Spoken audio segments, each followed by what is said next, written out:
Hello everyone and welcome to the very first episode of Below the Belt. My name is Clifton and this is the show for wrestling fans and by wrestling fans. Joining me today are my co-hosts, got Lenaire and Michael. And today's question, submitted by Clifton, is what do you think... You're out of shot. No, you are. You're like halfway in and halfway out. And today's question, submitted by Clifton, is what do you think is plaguing the WWE and how can they get out of the slump? So guys. I guess I'll start first. Personally, I think what the WWE is focusing right now is that they do not have much concentration on their other divisions. Something like their tag team divisions are not concentrated. I mean, remember the age where the Dudley Boys feuded against ENC, Edge and Christian, feuded against the Hardy Boys. I mean, TLC matches over SummerSlam, WrestleMania. We're talking about matches like that who actually ignite the fans for their separate divisions. We nearly had that same flame, Lenaire and Clifton, from my point of view, during the Fatal 4-Way match in Armageddon, I think, a few years ago. Fatal 4-Way, Eminem was involved, and there was a huge injury angle involved as well. I mean, that was a great way, but they didn't keep the momentum up. They're really slacking the division. They canceled the Cruiserweight title, which I think, if they utilize it to the full potential, can be potentially be competing against TNA's X division if they have done it well. I don't know. What do you think? Well, I think WWE has a history of ruining the tag team competition. Just when you get a good tag team, they'll split them up and try and make them individual stars, and it doesn't always work. I mean, there are exceptions. Johnny Nitro, now Morrison, has gone on to at least hold the title, ECW title, once, but does he really have the charisma to make it on his own? And he definitely doesn't have the charisma he had when he was part of Eminem. And consistently throughout the years, WWE has done that. So I believe they don't want to have any concentration on the tag team. They use it to develop their talent, to get them used to sharing the ring with other people, get used to developing their skills.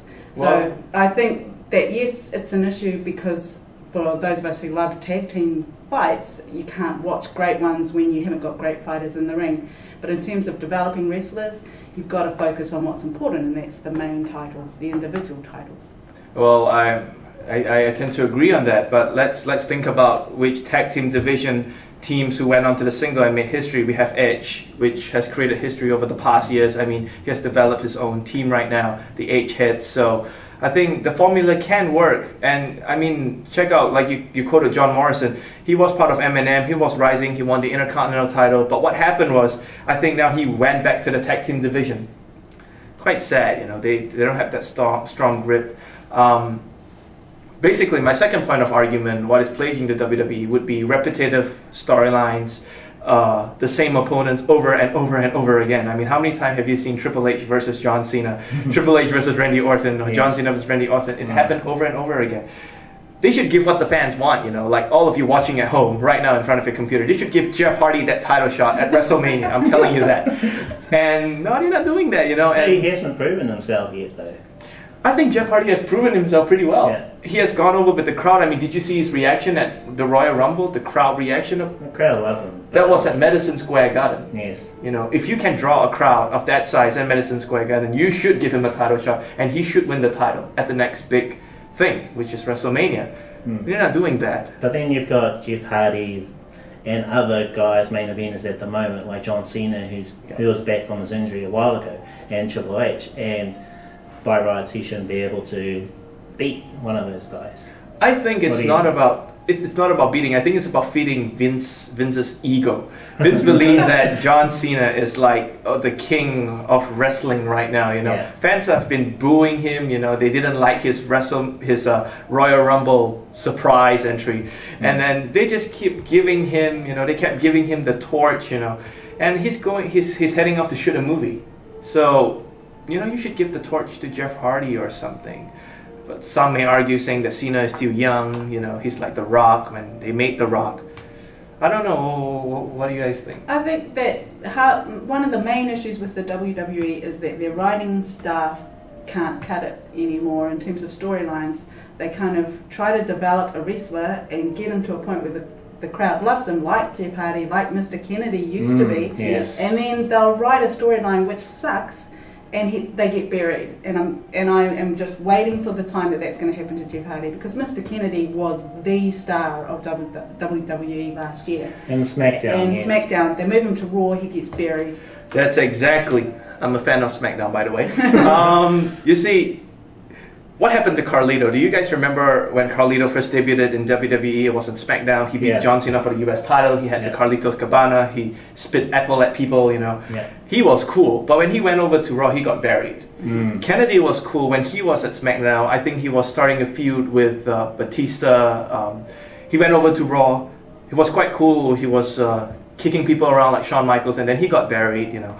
So I think Raw is a place where you destroy young talents, because there are a lot of talents which have been developed in SmackDown, went over to Raw, like John Cena was a SmackDown product. Yeah.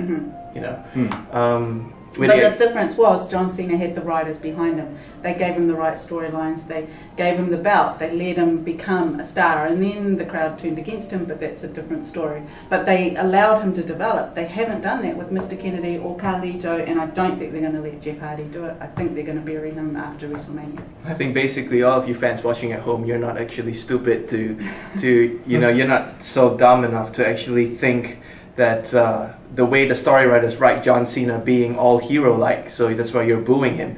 So I respect you guys, and yeah, we are outsmarting the writers actually. So I don't. That's my personal opinion, but yeah, John Cena had the writers behind him, but still, you know, they should listen to the fans. Yeah. Give them that one surprise. Maybe the next night on Raw after WrestleMania, let Jeff Hardy beat Randy Orton, beat Triple H, which that may not happen.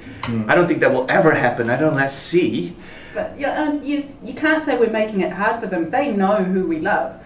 We cheer the people we love, or we boo really loudly if they're a heel, and we love them. Yes. If they're not getting the reception from the fans, don't keep pushing them. Take them back, let them develop their skills. Most of the time it's because they can't talk to the fans. Yes. The ones who can talk to the fans are the ones that the WWE should be pushing.